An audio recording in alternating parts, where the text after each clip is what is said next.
नमस्कार, मैं डॉक्टर धर्मेंद्र सिंह और आज हम पढ़ रहे हैं लघु सिद्धांत कौमुदी का संज्ञा प्रकरण जो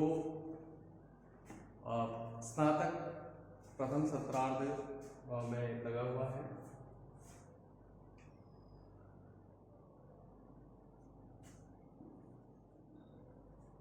इसमें सबसे पहले मंगलाचरण है।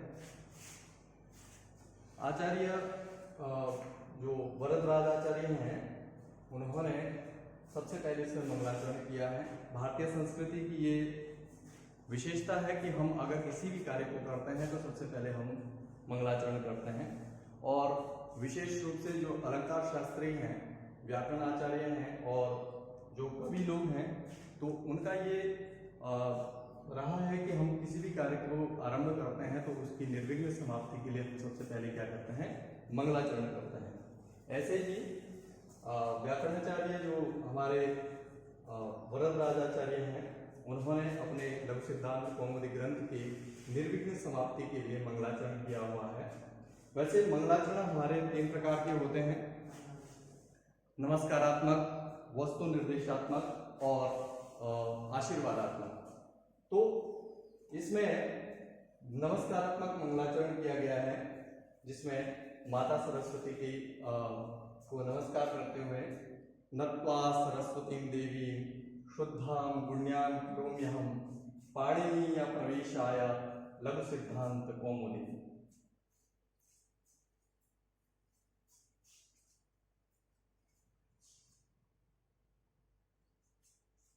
अहम शुद्धां गुण्यां सरस्वतीं देवीं नत्वा पाणिनीय प्रवेशाय लघु सिद्धांत कौमुदी करो।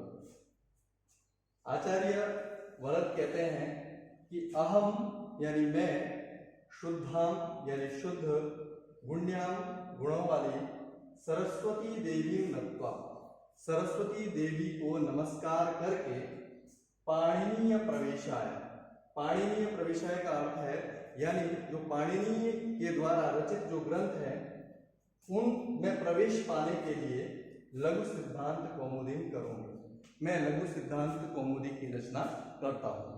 तो इसमें क्योंकि महर्षि पाणिनि के जो भी ग्रंथ हैं, पाणिनि की अष्टाध्यायी है, उसमें हम प्रवेश तभी पा सकते हैं जब हम उसके जो व्याख्या करने वाले जो ग्रंथ हैं उनको सबसे पहले हम जानें, तभी हम पाणिनि की अष्टाध्यायी को समझ सकते हैं।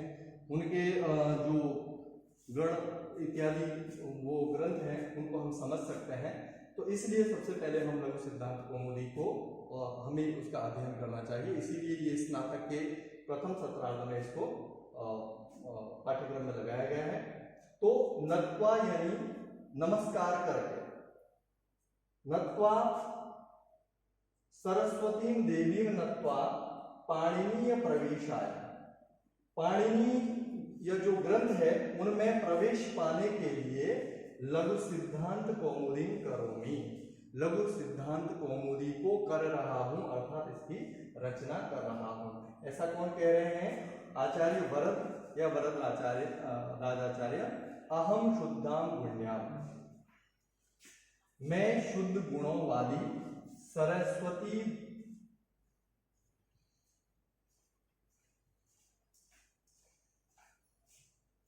सरस्वती देवी को, सरस्वती देवी नत्वा सरस्वती देवी को पाणिनीय प्रवेशाय लघु सिद्धांत कौमुदी करूंगी। सरस्वती देवी को नमस्कार करके क्या कर रहा हूं? पाणिनीय ग्रंथों में प्रवेश पाने के लिए सिद्धांत कौमुदी की रचना कर रहा हूं। अब हम आगे बढ़ते हैं इसमें। अब आते हैं पाणिनि के जो 14 सूत्र हैं, पाणिनि के 14 सूत्र, इनके विषय में कहा गया है। ये चतुर्दश सूत्र इनको कहा जाता है, 14 सूत्र। इन्हीं को शिव सूत्र भी कहा जाता है। चतुर्दश सूत्र, इनको चतुर्दश सूत्र और पाणिनि सूत्र भी इनको कहा जाता है। ऐसे ही इनको इनका एक और नाम है वर्ण समाम्नाय, वर्ण समाम्नाय भी इनको कहा जाता है, शिव सूत्र या शिव सूत्र जाल भी इनको कहा जाता है। तो ये बहुत महत्वपूर्ण है ये सूत्र।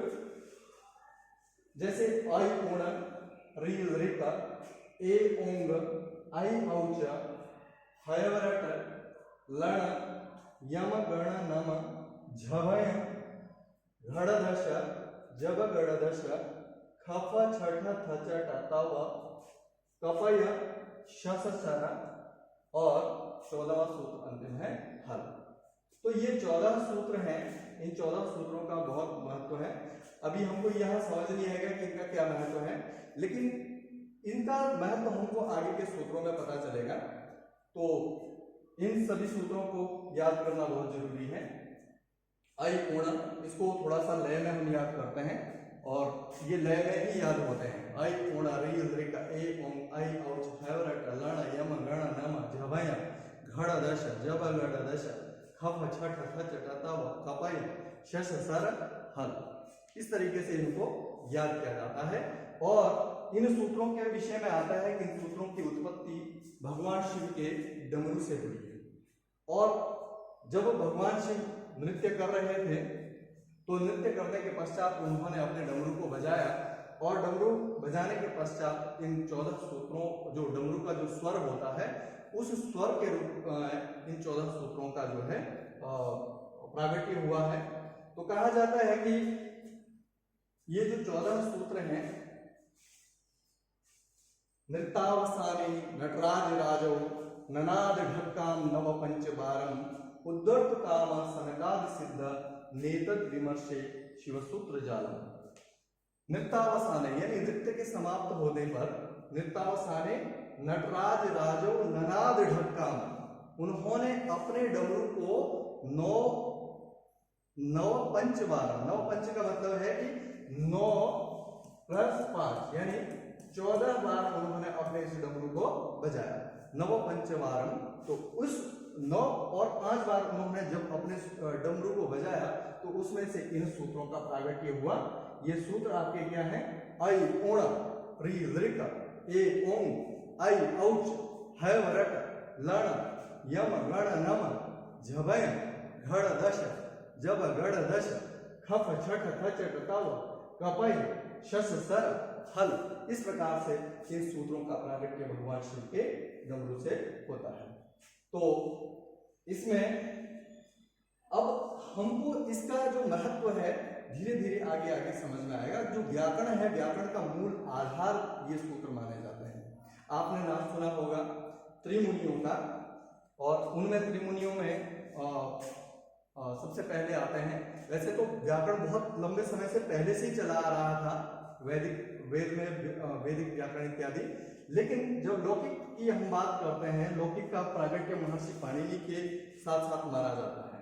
तो इनका जो व्याकरण है, इनका जो मूल ग्रंथ है वो है अष्टाध्यायी।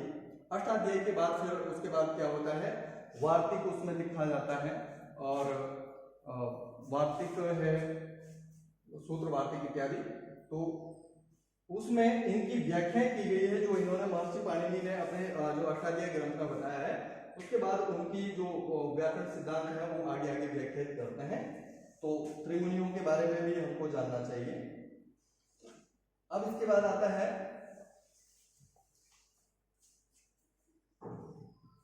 ये, देखिए जो हमने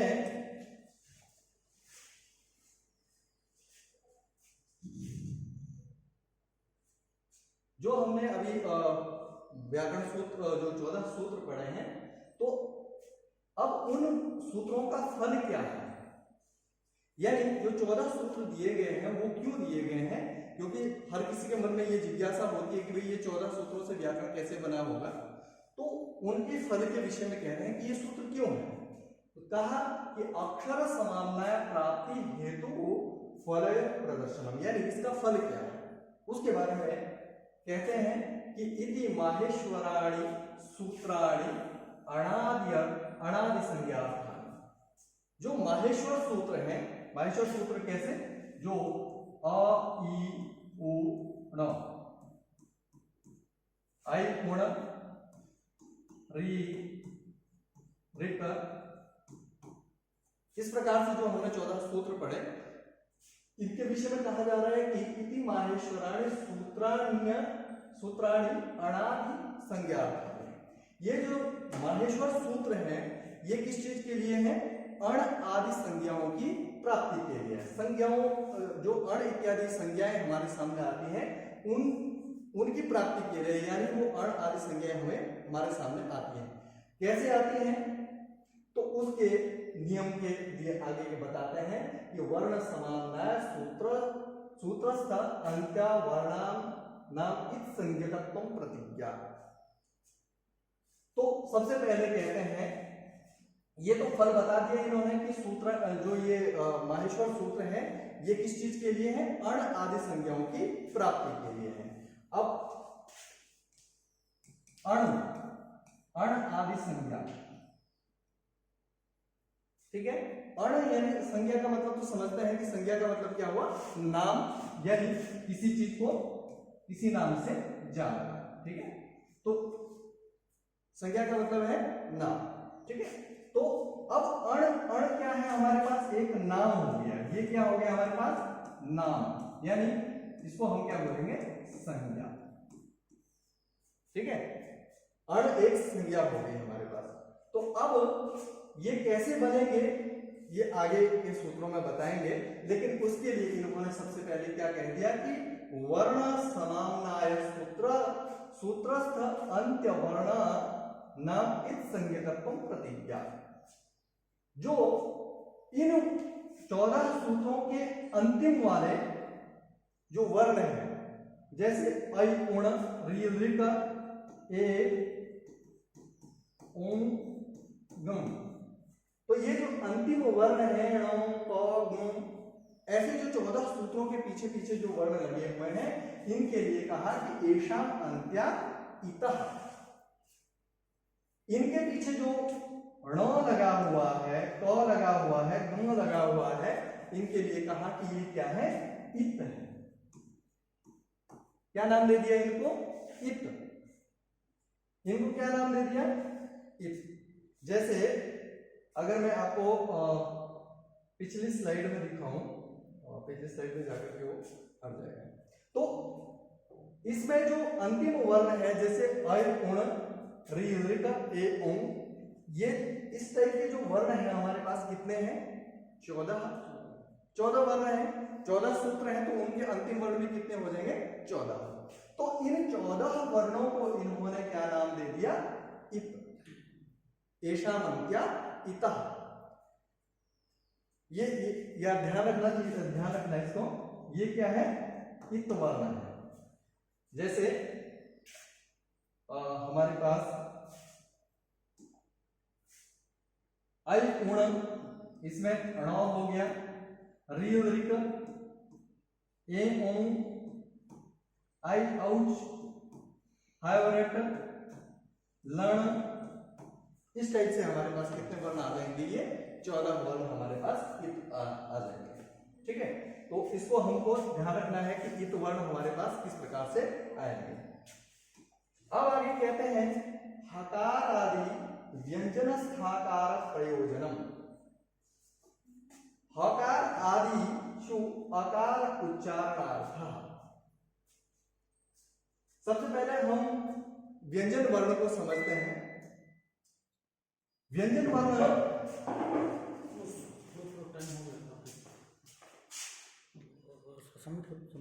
व्यंजन वर्ण जो है स्वर के मिलने से बना हुआ है।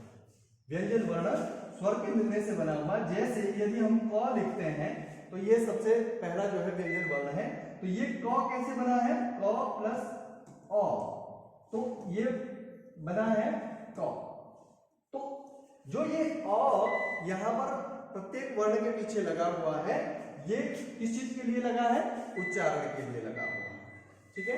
तो इसको हम आगे ध्यान में रखते हुए